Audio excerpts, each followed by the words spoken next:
Wow. Guess I'm building up some good karma with the Criterion gods. Hey you guys, what's up? It's Rockados54 here, and welcome to the 7th episode of Criterion Roulette. Now, if you guys have never seen an episode of Criterion Roulette before, basically what the series is I pick 3 movies that are on the Criterion collection, one that I choose for myself, one that a friend chooses for me, and then the third one, I just put all these spine numbers in the Criterion collection into a random number generator, and I pick a random one, and it chooses one for me, and I have to watch that one. So yeah, I'm really excited about the films that I get to watch for this episode. So I'm going to start off with the one that I chose for myself this time around, and that is The Brood, released in 1979, directed by David Cronenberg. Um, I have seen 2 David Cronenberg films before, those being Scanners and The Fly, and I love both of them. Like, I actually just rewatched Scanners, like, earlier this month, because the first time I had seen it, it was one of the first Criterions I ever bought, right around the time I was starting to get into the collection, and I really did respect it, but I thought it was like I was so confused throughout the whole thing, and it was like a lot different than I was expecting. So I was like, I don't know, maybe I need to see this again. And I finally rewatched it after almost 3 years, and just something happened on that viewing that felt very, very like different than any other viewing experience I've ever had, where I felt like I'd truly never seen the movie before. Like, it seemed like literally everything was new to me coming at it the first time, but I also was able to follow along a lot better, and I was a lot more engaged. I wasn't nearly as confused. Yeah, just Scanners is such a good movie. If you guys have not seen Scanners, definitely go check that out.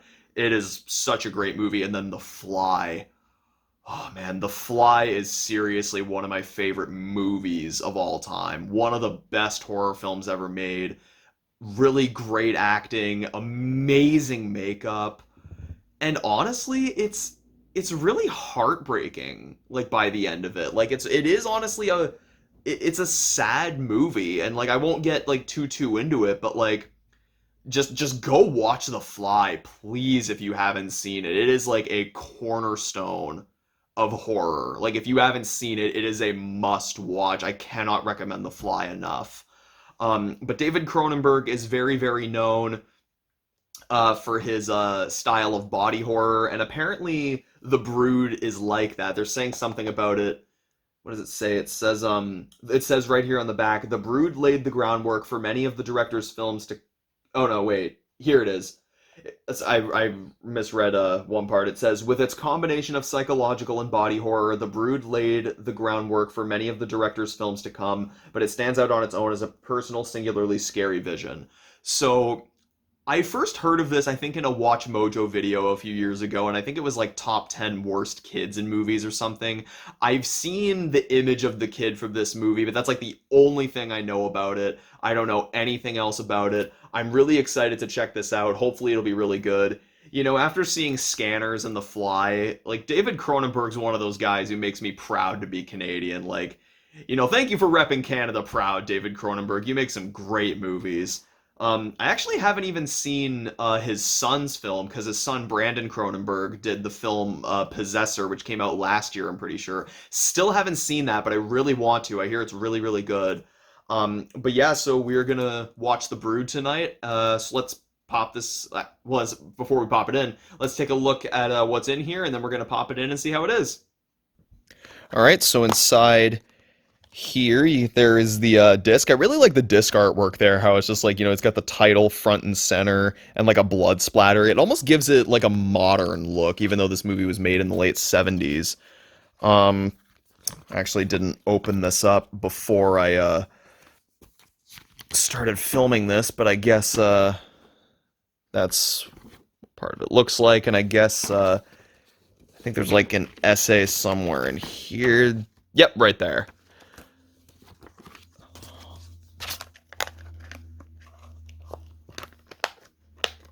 But yeah, so let's pop this in and see how it is. I'm really excited to see this.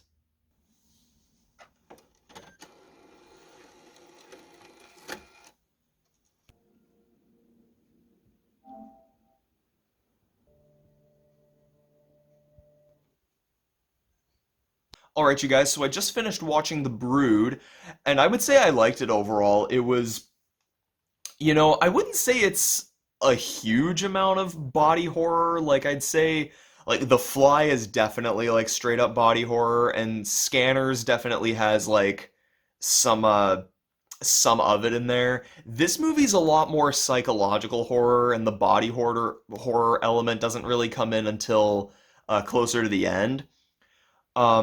But the things I liked about this, well, just want to make sure I get his name right. Art Hindle's performance in this was quite good. I really liked him. And then I think Cindy Hins was her name. Yes, the one who played the kid. She gave in a very impressive performance. I think she was only like 8 or something when she was in this movie. Um, there's definitely a lot of really cool effects. Like there's not like a huge amount of like special effects, but what they do have is really well done. Looks really nice. The finale as well is very very eventful for sure. Definitely kind of crazy enjoyable to see. Um I would say in terms of like flaws I have with it, um, so like it's really interesting for like quite a bit of it. Like it's engaging. It definitely has you in its grip. But then after a bit, it kind of loses that grip on you. And it seems like there's maybe something else that should be explored further, but isn't.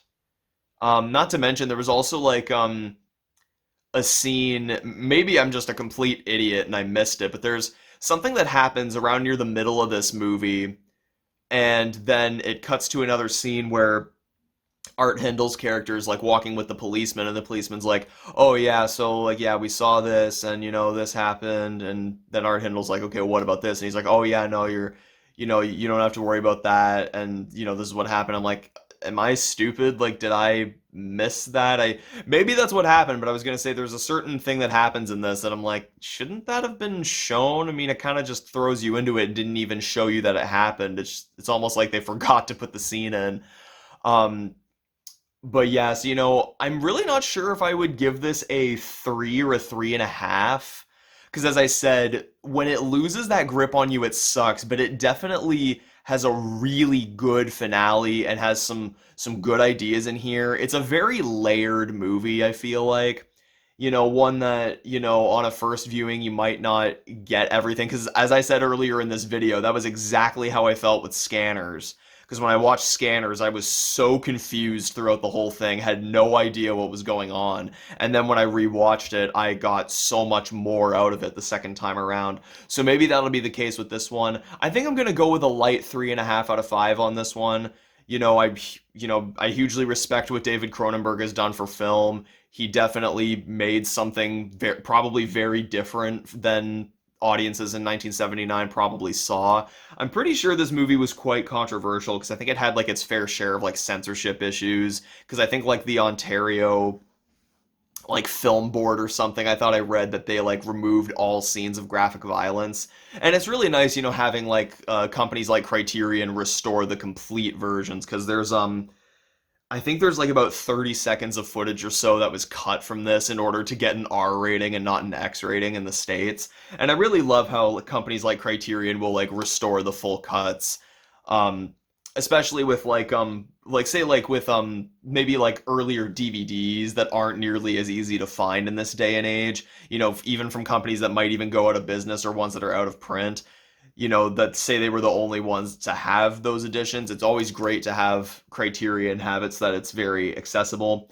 But yeah, as I said, I definitely like this. I would definitely see more David Cronenberg movies after this. I'm really looking forward to checking out the rest of his filmography. And one thing that's really cool in here is that it actually has a early film from David Cronenberg in here, this movie called Crimes of the Future that he did in 1970, and the Scanners Criterion actually has his feature film called Stereo in there, which is really cool. It's really awesome of Criterion to put that stuff in there. But yeah, so anyway, guys, that is the first film for this episode of Criterion Roulette.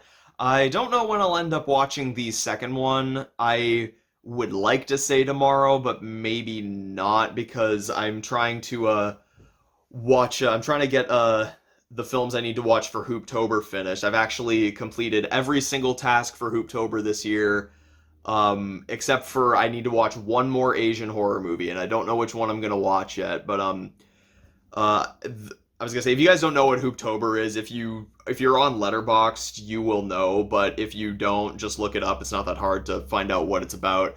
For Hooptober, you have to watch 31 horror films starting September 15th, and I think The Brood is actually like number 26 on my list or something. So yeah, I need to watch five more, and I'm trying to get that all finished by the end of the month. And I also want to finish the bonus films for Hooptober this year, because every year there's always like some bonus films to watch if you've already done your 31. But yeah, so I'll see you guys in a couple seconds when I'll be watching the second film for this episode.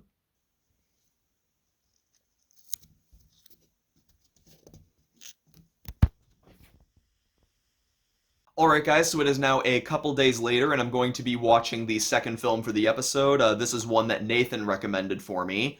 And I'm really excited to check this one out because this is from a director who I really, really like. And this was actually one that I was going to choose for myself for an episode. But Nathan had just recently seen this, and he's like, don't choose this one because this is going to be my next one I'll choose for you when you choose me as the friend next time. But that film is Sex, Lies and Videotape, released in 1989, directed by Steven Soderbergh. I really love Steven Soderbergh as a director. Like, Magic Mike is honestly one of my favorite movies of all time. Just, God, the craft of that movie is just phenomenal. Literally, like, some of the best direction and choreography I've ever seen in a movie. Not to mention, it's well acted, and it's a great story. And as I said, just the direction is really what makes it as good as it is. If you guys have not seen Magic Mike, I highly, highly recommend it. You know, it's one that I'm pretty sure was generally liked when it came out, but I think it might be a little underrated because I really honestly love the movie. I think it's fantastic. And the sequel to it, which Steven Soderbergh didn't direct, but he was the cinematographer on it, and Magic Mike XXL actually remains the only film of Steven Soderbergh's where he was cinematographer of a film that he didn't direct, actually. Um, but yeah, the sequel, even though he didn't direct it, was still really, really good. And Steven Soderbergh also directed the movie Unsane from a few years ago, which is a really, really good horror movie. And then he released a film this year called No Sudden Move, which was an exclusive to HBO Max and Crave, which was also quite good. Like the opening scene to No Sudden Move is up there with some of my favorite film scenes of this year so far. And then the only other two of his that I've seen were Ocean's 11 and High Flying Bird. I thought Ocean's 11 was all right. I think I need to see that one again for sure. And then the only other one of his I've seen is High Flying Bird, which was a decent movie, but I really don't know the first thing about sports, so I didn't understand most of it, but it was very well made for sure. But if I'm not mistaken, yes, it is. It says with his feature debut. This is Steven Soderbergh's first movie. I don't remember how old he was when he put this out, but I think he was like incredibly young when this was released. I really can't remember how old he was, but he was very, very young, and I know that when it came out, lots of people were talking about it. But I'm very, very excited to check this out. So I'm going to throw you over to Nathan, who is going to give a brief explanation as to why he picked this for the episode. We're going to take a look and see what's inside here, and then we're going to pop it in and see how it is. Hi Liam. Hi Liam's viewers, I guess. So I chose Sex, Lies and Videotapes for his Criterion Roulette because, first of all, I think Liam's just going to really dig it. It's from Steven Soderbergh, who is a very good director. I like his work a lot from what I've seen. This is a very somber film. It's his first feature, from what I understand. I don't think throughout the entire movie there's a score at all or anything like that. Really, it's just small, quiet character moments when there isn't really much anger going on. I don't want to say too much because I don't really want to give the movie away at all. But all I want to say is, who are the lead actors in it? Both the lead actors in it are very good. The writing from Soderbergh is very solid, and it really does explore sexual release in a really interesting and unique way, and just the different forms it can take. So Anyways, hope you enjoy it, Liam. All right, Nathan, thank you very much for that explanation. So we're going to take a look at this case. This is a really cool case. So like you look at it, you might think, oh, it's not really too much special about it, but it's got this like clear like slip cover on it, and it's super cool. I don't think you can really tell too much on the recording, but it's like a clear slip cover that almost has like a VHS kind of filter over it. So when you take it out, it's hard to do with one hand because this. I'm gonna put it down for a sec actually, because the slip cover is very tight. But and so here's like the actual slip cover to it, like the title's there, and then like the year Criterion Collection right there. VHS filter, as I said, I don't think you can see it, and then very faintly is the Criterion logo right up there, and then there's the front, and then the back, as I showed earlier. I think. I think you might have seen it when I was holding it up. But yeah, and then in here there's the disc. I love how like everything's just like straight black. It's a really nice looking black color, like the disc there, and then there's the booklet here, which has an essay by a film critic and also has excerpts from the book Steven Soderbergh wrote about the making of the movie. And even in here, everything's just all straight black, which I think is just such a cool touch. Really can't wait to check this out. So, yeah, we're gonna pop this in and see how it is.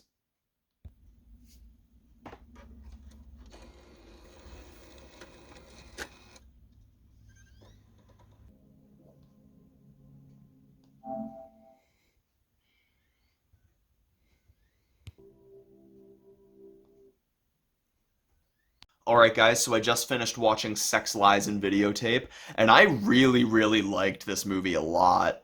It was, it had such an engaging script. Like, it's a it has a very calm vibe. Like, there's nothing in this movie that's like really like overblown or like, really all that loud or and it's not like a hugely climactic movie either. I mean, it definitely has the climax of the film for sure, but that is more like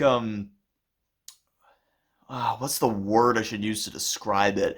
It's not like, say, the climax of like, I don't know, say like a horror film or an action film or even like another drama film where it's not like you don't feel like your heart bursting out of your chest. You don't feel like a sensory overload. It's like a slow like sink in and then you're just like, oh, like it's something like that. And like it's really not easy to have a film like this where it's as I said, it's a very calm vibe. As I said, it's not loud. I want to say slow, but the movie's like interesting, so it's like a good kind of slow. It's a very easy pace. It's not easy to make a film have that and be as good as this one is. It's not easy. And as I said, like, I remembered reading that Steven Soderbergh was very young when he put this out. I'm gonna look this up after I record this clip, but I'm pretty sure, like, as I was watching the movie, I was thinking to myself, I think I read he was like 24 when he made this, which if that's true, holy shit. Like, it's definitely very rare for a filmmaker to make something this good at such a young age. Um, I will say, Andy McDowell and James Spader were really damn good. And I'm incredibly surprised that for a movie that revolves around sex as much as this does, there is no nudity in this movie at all. I was actually incredibly surprised at that fact. This is like the Jennifer's Body of dramas. Another thing is that the score in this movie is really good as well. It's very, atmospheric and like it has like a very dark tone to it that really fits the movie well. And by the way, I just looked on the back. I retract my previous statement about thinking Steven Soderbergh was 24. It says on the back he was actually 26 when he put this out, which again, still very young, to have, your movie win the Palme d'Or at the Cannes Film Festival. Like that's kind of nuts. But yeah, no, I loved this movie.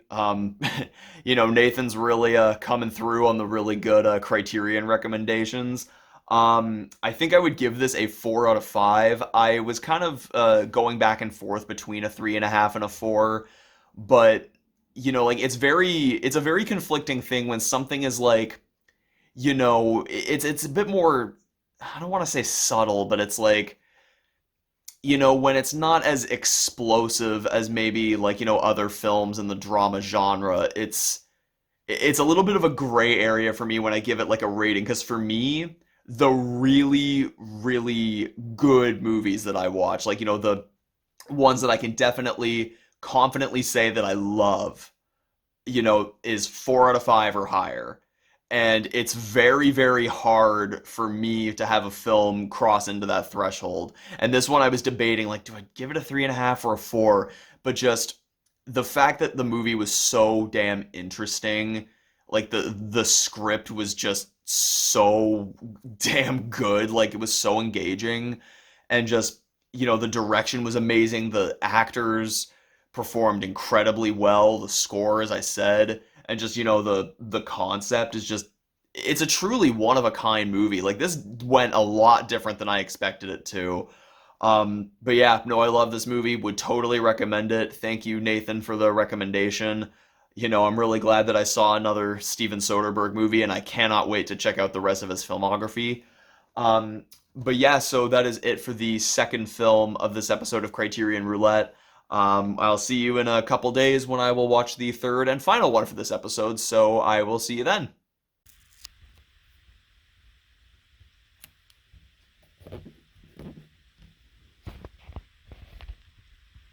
Alright, guys, so it is now a few days after I finished watching Sex, Lies, and Videotape. I put a few days in between the second and third films for this episode because I needed to finish my requirements for Hooptober, which I did finish them, and I loved taking part in Hooptober this year. It was so much fun. I don't know if I mentioned this earlier in the video, but just in case I didn't, if you guys have Letterboxd and you want to participate in Hooptober next year, the guy who created it, his username is Cinemonster. Go look him up. Hooptober's a lot of fun to do. I highly, highly recommend that you guys take part in it every Halloween if you have Letterboxd. I honestly am kicking myself for not doing it more. But going back to Sex, Lies, and Videotape, I finished all the special features on it, and there's actually like some really, really interesting stuff. Like there's a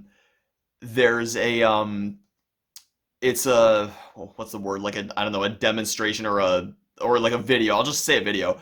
There's a video in there showing the differences between the different sound mixes throughout the years, and it gave me such a new level of respect and admiration for sound editors and mixers, because the different sound mixes throughout the years on that movie are insane. Like, they showed the original mix that they made for theaters, and then they did one for VHS, and then they showed differences between those, as well as for the 2018 Criterion Collection mix. And there's even like one or two parts where they showed audio from like the very, very first mix they ever did that sounded quite bad compared to the later ones, because they said that with there being a limited amount of space and a limited amount of power that they had, that they said that like a generator had to be like very close to the set, and you can hear the generator in the earlier mixes. It's really nuts. Like, if you guys have that Criterion and you haven't seen that video, definitely check it out. And the little booklet that's in the Criterion has an excerpt from the book that Steven Soderbergh wrote through like the process of making Sex, Lies, and Videotape, which is really, really interesting. It like chronicles like a few months, and he talks about like distribution issues and like casting issues and like a bunch of like stresses he had while making it. It's a really, really great package. I'd highly recommend Sex, Lies, and Videotape, obviously for the film, but also the extras are really, really good on that. But now I'm going to be starting the third and final film for this episode of Criterion Roulette. I think this one was like spine number 1063 or something, because this is the random spine number one. And but yeah, so that film is The Ascent, released in 1977, directed by Larisa Shepitko. Um, Now she is actually the wife of L.M. Klimov, who directed the film Come and See, which is also on the Criterion Collection. I've heard it's like one of the best war movies of all time, and I can't wait to check it out because I've been interested in that one for a while. And the thing is, I think this is a war movie as well. I don't know too much about it. It's in black and white, and it is a Russian film. It's spoken in Russian with English subtitles. But yeah, so I don't really know too much about this one, as I said, but we're gonna take a look at what's inside here, and then we're gonna pop it in and see how it is. All right, so here is the front of the Criterion. I love like the white and the black. It looks really nice here. And then there's the back of it there. And then in here, there's the disc, and then the little pamphlet that's in here. Standard issue Criterion looks quite nice. But yeah, so we're gonna pop this in and see how it is. Hopefully it's good.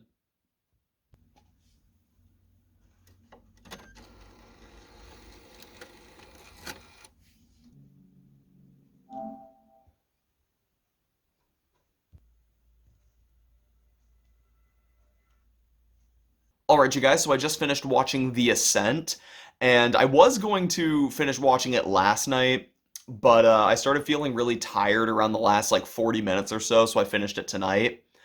And I have to say, I really liked this movie. It's not like your typical war movie in the sense that it doesn't have a huge amount of like war violence in it, because movies like Full Metal Jacket and Saving Private Ryan and Hacksaw Ridge, those have like a hefty amount of violence in them. This one doesn't really. It has some, but it doesn't have like a lot of it, because basically what this movie's about is it's about these two guys who are with like a larger group of people working their way like through a war, because it's set in World War II, and they're like they're sent to go and get supplies to sustain everyone else. And so it's like them, like, trying to like work through this. I don't want to, because there's something that happens. It says it right on the back, so I don't know if I should like say this, but it's kind of a major part of the plot. But again, I don't really want to spoil it, even though it literally says it on the back. So I won't say anything further. But it's kind of like showing them like, trying to get supplies, trying to get back to their platoon, their team. I don't know. I don't know exactly what the right word is, but yeah, so as I said, it's not like your typical war movie in the sense that there's not a huge amount of violence in it. It mostly focuses on the characters, which I thought was really, really an interesting way to portray this movie, because like because like in like the big war movies that people know, it does really focus on the characters, but I feel like this one focused on the characters way differently than a lot of American movies did, which was really interesting to see. Um, Most of the things I really liked about this movie, the acting was all really good. The direction of the cast was great. I loved the use of the black and white in this. It looked really, really nice, and man, the Criterion transfer is absolutely amazing. It's a 4K restoration, and this Blu-ray was put out this year.